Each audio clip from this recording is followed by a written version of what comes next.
Hi everyone, Becky here from Notes in the Sewing Room. Thank you for joining me today. In today's video, I am sharing two new makes that I have made during February. So I've got a skirt to show you and I've got a bag as well. And I'm particularly excited about the bag, which I will tell you all about.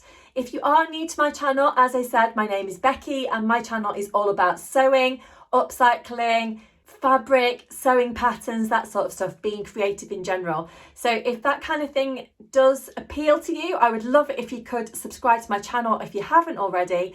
And of course, if you could leave me a like today and any comments down below in the comment section, I'd really appreciate it.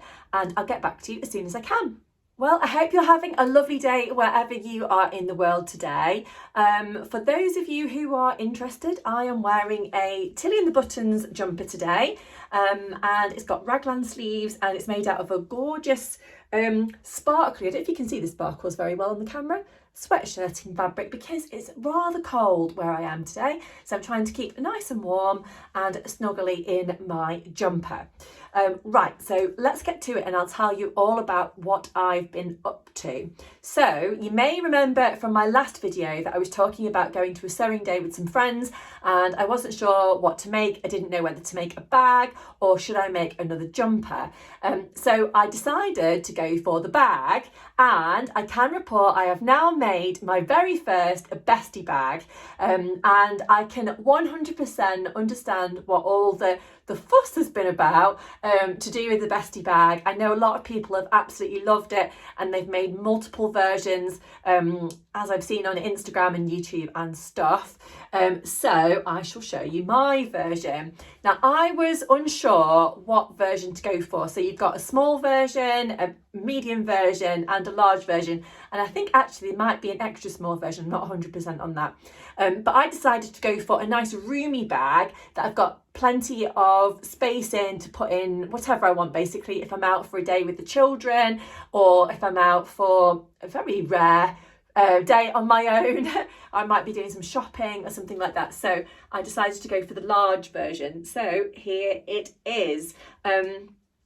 So yes, I'm very, very pleased with it. It looks even bigger actually on the camera. It's not actually massive.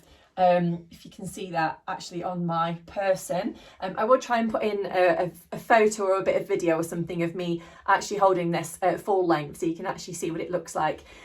So this strapping I bought when I went to the knitting and stitching show at the back end of last year. It's really nice. I love the animal print and I knew I was going to make a blue bag at some point, a navy blue bag. So I thought that this strapping would work really nicely, which it does.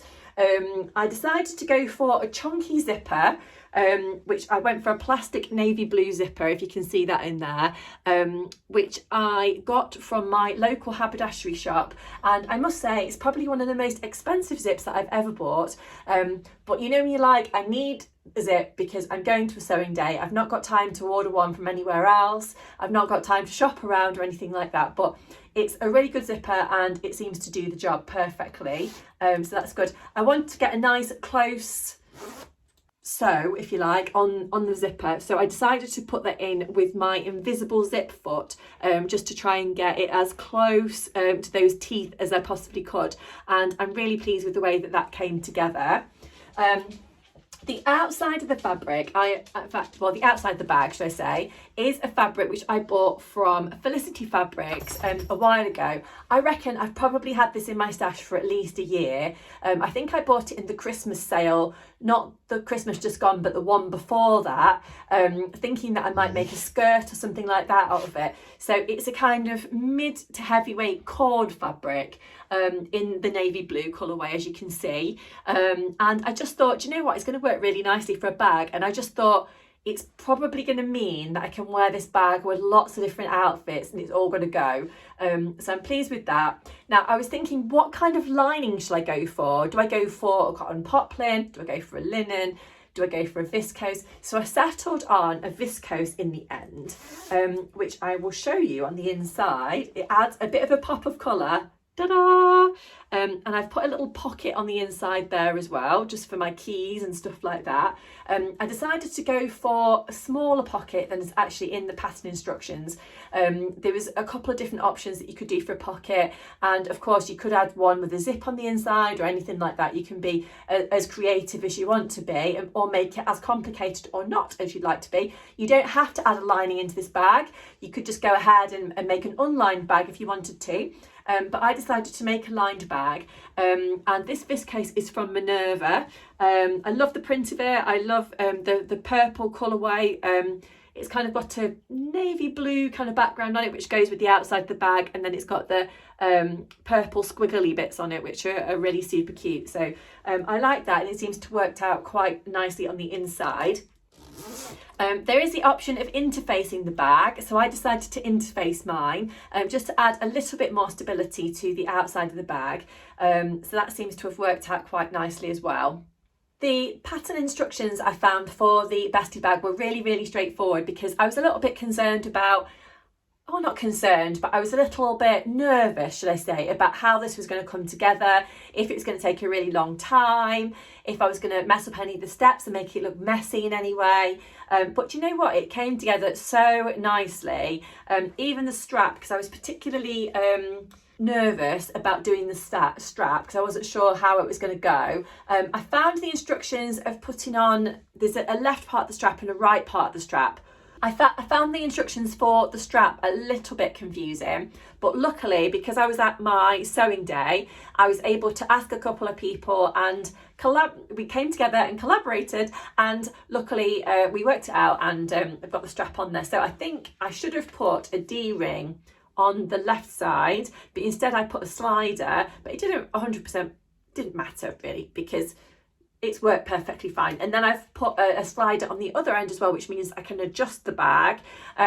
Again, if you didn't want to use any hardware like this for your bag, you don't have to, but it's an option if you'd like to. And I just thought it would add a little bit, it would make it have a bit more of a professional finish, if you know what I mean, if I added on that. But there is actually a different strap option you can do as well. I think you can do a tie version of a strap if you fancy doing that version. I would definitely like to have a go at making this bag in a different fabric in the future, just because I love the size of it. I think it's going to be super practical. You can wear it across your body, which is quite helpful when you've got your hands full of other stuff. But yeah, it's going to be really nice. I might make a different size next time, maybe the small or the medium or something like that. But yeah, I love this large size, and I'm pleased that I did that one. I did add on a little label at the side. It says, "Today is a good day." I think that might be a Little Rosy Cheeks label. I'm not 100% because I've had it for a little while, but I think it might be one of those. I do love the labels from Little Rosy Cheeks. And I think the green label works really nicely actually on this navy blue background as well. Yeah, so that is my bag. I hope you like it. I would love to know if you have made a Bestie bag, and if you have, how you found it, which version you made, what kind of fabric you used, and all that kind of thing. Leave me a comment down below and let me know, and let me know if you've got any tips as well for the future about anything that you found about doing the bag. When I was doing a bit of Googling, there did seem to be quite a lot of YouTube videos about the Bestie bag.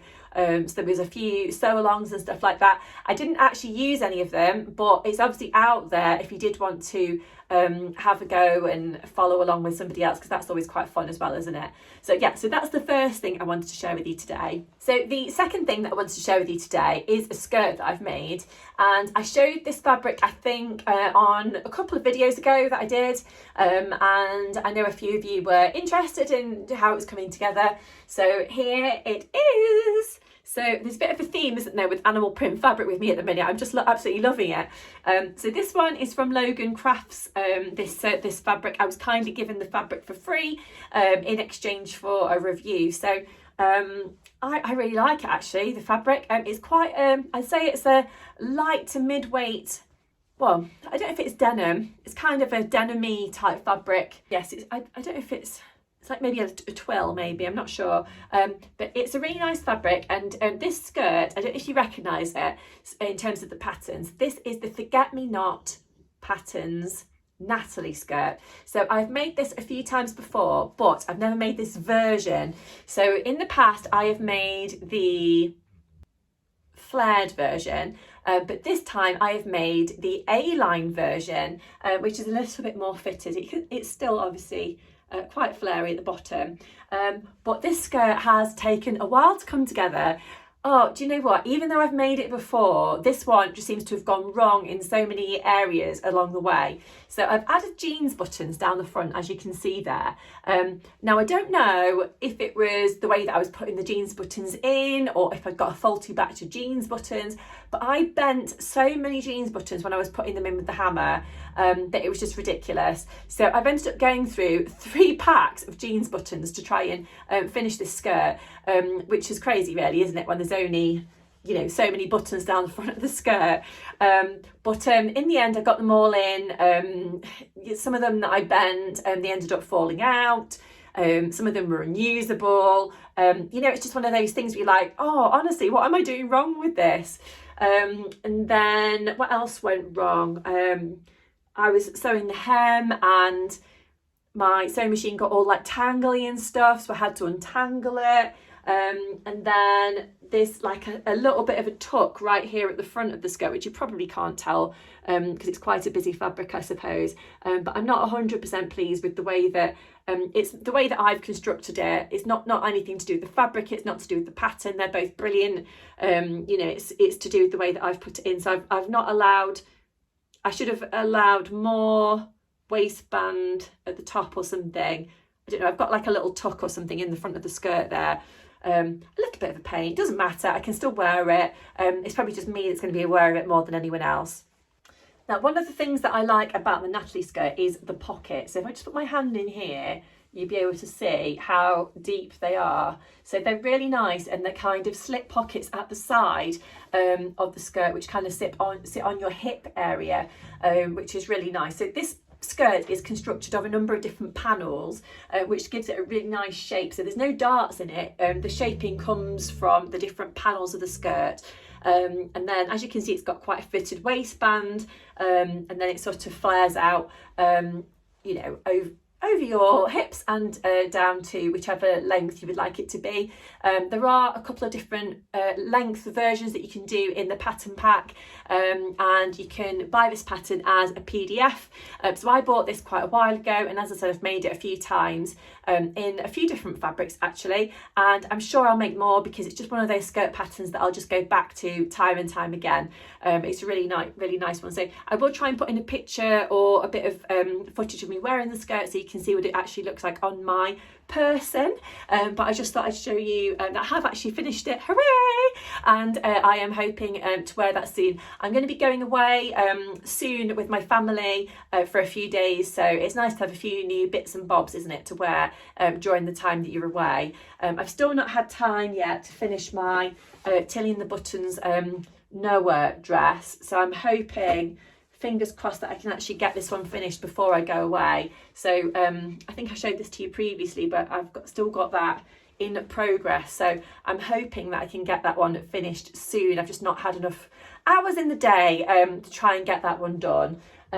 So the final thing that I show you today is some fabric which I've picked up this week, and it is so nice. So I'm hoping maybe to make another jersey top out of it, possibly one of my latest favourite tops, which is the Love Notions Lennox top.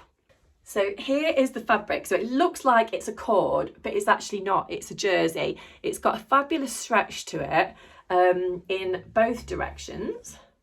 And yeah, it's really nice. I just love the rose pink colour, and yeah, it's really lovely. And I bought this from Merry Made Fabrics. They're one of my favourite local fabric shops, and yeah, it's really nice. So it's a lighter pink on the inside, slightly darker pink on the outside, and I think I bought 1.5 meters of it, so I could make a nice snuggly top with long sleeves. So at the moment it's still a little bit damp because I've had it through the washing machine. I always pre-wash all of my fabric before I sew it up. So yeah, I've washed this as soon as it arrived yesterday, and I'm hoping to make a top with it soon. Not sure if I'm going to have time before we go away. I'll give it a good go, but if not, it will be when we come back.